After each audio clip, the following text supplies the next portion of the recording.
Summoner's War is now operating on a new version number, and the next monthly trial for the Americas Summit is this Friday, which is today, if you're watching at the time of release. All this and more on the Fuse News Week in Review. This is episode 263.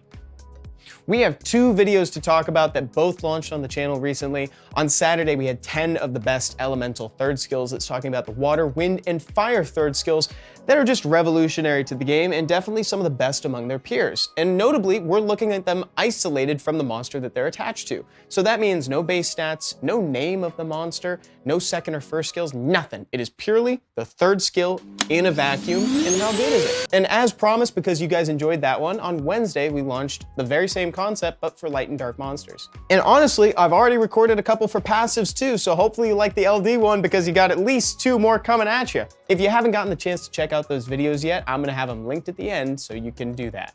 8.2.9 is the version that we're operating on for Summoner's War right now. And this is the update that came with the most recent post-season 28 balance patch. And frankly, it's been a little bit divisive in the community. It's yet to be seen if this is going to have a profound impact on the meta right now, but it did notably give some changes to a few of the collaboration units. A few were left out, but that doesn't necessarily mean that they can't be covered in future balance patches as well. Historically, after collaborations happen, those units are kind of in the spotlight for changes from the developers.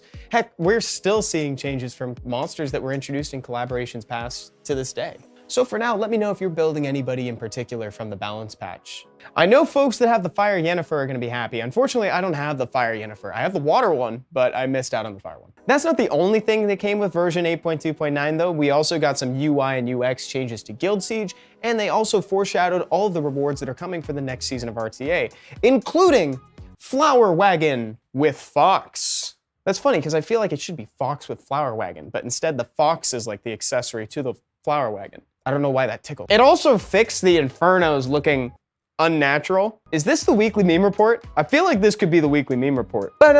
Season 29 has also got me a little bit excited, if I'm being honest, because the support monsters list got updated, and the monsters on there are pretty hype. For the uninitiated, the support monsters list is a collection of units that anybody has access to for the entire season. And typically speaking, they're good for accompanying you through like the Fighter 3 rank, and after that, they start falling off because of rune quality. So I'm gonna try to temper my expectations a little bit, but I couldn't help but notice that Cigar is on the list. There's also Zen, Wusa, Meiho Wang, Amber, etc. You can view the full list within the patch notes that I've got linked down in the description.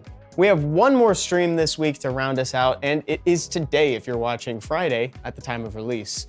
And it's gonna be at a different time because this is gonna be the Americas Summit monthly trial for March. And that's gonna be happening at 4 p.m. Pacific time, and I'm gonna be casting it with Stoic. We've got the top 8 players from this month, 4 from North America and 4 from South America. They're already in a bracket, and we're gonna watch them fight later today. There's some really big names in there too, like True Whale, Big V, Zazos, and Thompson. We're bound to see some awesome matches. So again, the time to show up is 4 p.m. Pacific time. The next stop in the Summoners War Tour of Americas for 2024 has been announced, and it is Herndon, Virginia. This one's happening at the Hashtag Arena on April 20th. You know the drill, and I've got the link. It's down in the description below. Click on that if you think you can make it. So now that we all have Luna, it's incumbent on us to be able to incorporate her onto our dungeon teams. And Seishizo is coming in clutch with a guide that talks about non-farmable and farmable approaches to incorporate Luna into your dungeon team. So here comes Seishizo coming in clutch with some free-to-play and non-free-to-play speed team options. And they all utilize Luna. I've got it with the rest of the links down below. Give it a watch and tell them we sent you.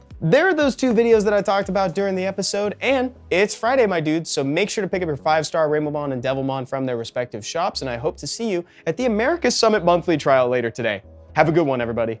Bye-bye.